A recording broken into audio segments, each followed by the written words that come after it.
रज्जो, तू यहाँ? तू आज काम पे भी नहीं आई? आज मन्नू की स्कूल की बस लग गई है ना, इसलिए इसको छोड़ने आई थी। स्कूल की बस? पर तेरा मन्नू तो सरकारी स्कूल में पढ़ता है ना?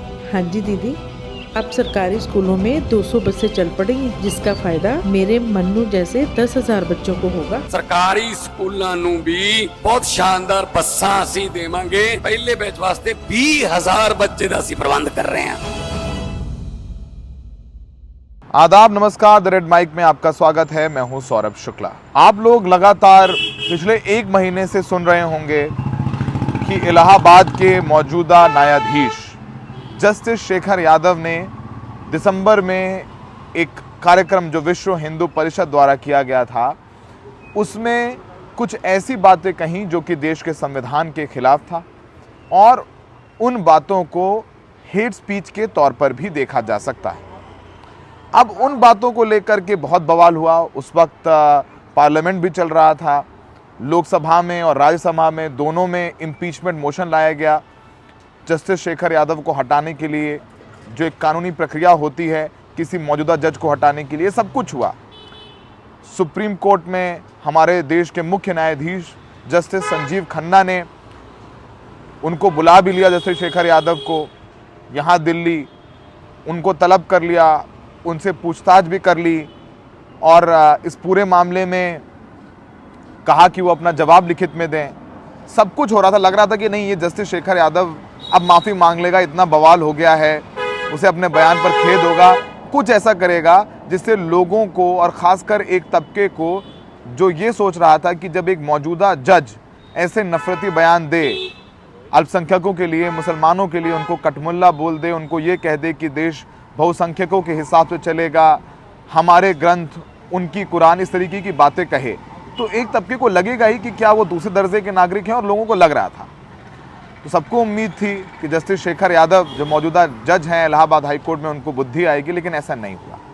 17 तारीख को इंडियन एक्सप्रेस की एक रिपोर्ट में ये साफ हो गया कि जस्टिस शेखर यादव ने सुप्रीम कोर्ट के चीफ जस्टिस ऑफ इंडिया और इलाहाबाद हाई कोर्ट के मुख्य न्यायाधीश को लिखकर बोल दिया है कि माफ़ी मांगने वाली कोई बात उन्होंने नहीं कही है। उन्होंने ऐसा कुछ भी नहीं कहा है जो कि एक मौजूदा जज को नहीं कहनी चाहिए थी, और कुछ भी जो न्यायिक मूल्य है, ज्यूरिस्प्रूडेंस है, उसके खिलाफ ऐसा कुछ नहीं जो उन्होंने बोला है। यानी जस्टिस शेखर यादव को नहीं लगता है कि उन्होंने जो कहा है उसके लिए उनको माफ़ी मांगनी चाहिए, और माफ़ी नहीं मांग रहे हैं, खेद नहीं जता रहे हैं। शायद लोगों को लग रहा था कि वो ये कह दें कि अपने कही हुई बात वापस लेते हैं। उसमें जस्टिस शेखर यादव वो भी करने को तैयार नहीं है। जो उन्होंने बयान दिया विश्व हिंदू परिषद के उस कार्यक्रम में, उस पर वो अडिग हैं, अमर हैं।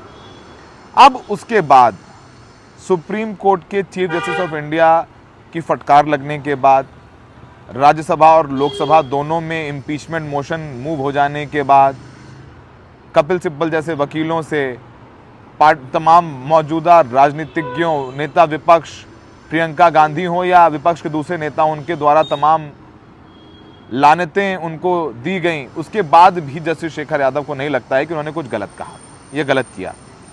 अब क्या होगा? अब इस पूरे मामले में 13 वरिष्ठ जज इस देश के, उन्होंने justice Sanjeev Khanna, chief justice Sanjeev Khanna जो मुख्य न्यायाधीश हैं देश के, उनको एक पत्र लिखा है, और उन्होंने पत्र लिख करके मांग की है कि नफरती जज, उन्होंने कहा है उसमें लेटर में कि जो नफरती जज हैं शेखर यादव, उनके खिलाफ FIR की जाए, उनके खिलाफ मुकदमा दर्ज किया जाए।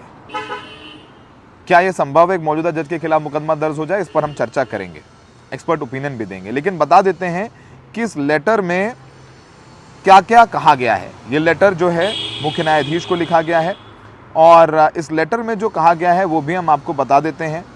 और उन्होंने कहा, जो लेटर में कहा गया है कि अपने पूरे संबोधन में जस्टिस यादव ने हम और आप यानी वो, हम मतलब हिंदू और आप मतलब मुसलमान के बीच एक स्पष्ट और भड़काऊ अंतर खींचा। उन्होंने अपने बयानों में कहा हमारी गीता और आपकी कुरान का जिक्र किया। ये स्पष्ट है, ये स्पष्ट रूप से विभाजनकारी बयानबाजी न्यायिक निष्पक्षता की अवहेलना करती है। यानी जो जज हैं शेखर यादव वो बायस्ड हैं, वो मुसलमानों को लेकर के उनके हृदय में नफरत है, जिसमें न्यायाधीश खुले तौर पर खुद को एक धार्मिक समुदाय के साथ जोड़ते हैं जबकि दूसरे को बेहद अपमानजनक रोशनी में चित्रित करते हैं। मुसलमानों के एक वर्ग को संदर्भित करने के लिए उनके द्वारा अपमानजनक कटमुल्ला लफ्ज़ का भी उपयोग करना, ये बात बहुत परेशान करने वाली है। उस लेटर में लिखा है वकीलों ने, जिसमें उन्होंने मांग की है कि मुख्य न्यायाधीश जस्टिस संजीव खन्ना खुद कॉग्निजेंस लें और एफआईआर करने के आदेश दें। पत्र में यह भी कहा गया कि जस्टिस यादव ने शासन के बारे में एक बहुसंख्यक दृष्टिकोण पर जोर देते हुए कहा कि भारत को बहुसंख्यक द्वारा चलाया जाता है, जिसका आदेश मान्य होना चाहिए। ये सभी के लिए समानता और न्याय के संवैधानिक वादे का अपमान है, चाहे वो किसी भी धर्म के हों और अल्पसंख्यकों के अधिकार हों। ये सारी बातें इस लेटर में उन्होंने लिखी हैं। और जैसा हमने आपको बताया कि जस्टिस शेखर यादव ने कहा कि वो अपनी टिप्पणी पर कायम है। 17 जनवरी 2024 को इंडियन एक्सप्रेस की फ्रंट पेज पर रिपोर्ट है कि जस्टिस शेखर यादव ने कोई माफ़ी नहीं मांगी, कोई खेद नहीं जताया। उनको लगता है उन्होंने जो कहा वो सही है। और इस पूरे मामले में जिस तरीके से वकील अपनी बात रख रहे हैं, सामने निकल कर के आ रहा है, वकीलों का कहना है कि माफ़ी नहीं मांग रहे हैं, ये साफ तौर पर बताता है कि एक जज के तौर पर, वो मौजूदा जज हैं, वो बायस्ड हैं। उनके फैसले भी बायस्ड होंगे एक कम्युनिटी के खिलाफ। उन पर कार्रवाई होनी बहुत ज़रूरी है, क्योंकि अगर उन पर कार्रवाई नहीं होगी तो बाकी भी जज हैं जो कहीं ना कहीं ये बयान देना चाहते हैं या उनके हृदय में थोड़ा बायसेस भी है, कल को वो भी खुलेआम कहने लग जाएंगे, तो लोगों का कोर्ट पर से भरोसा उठ जाएगा।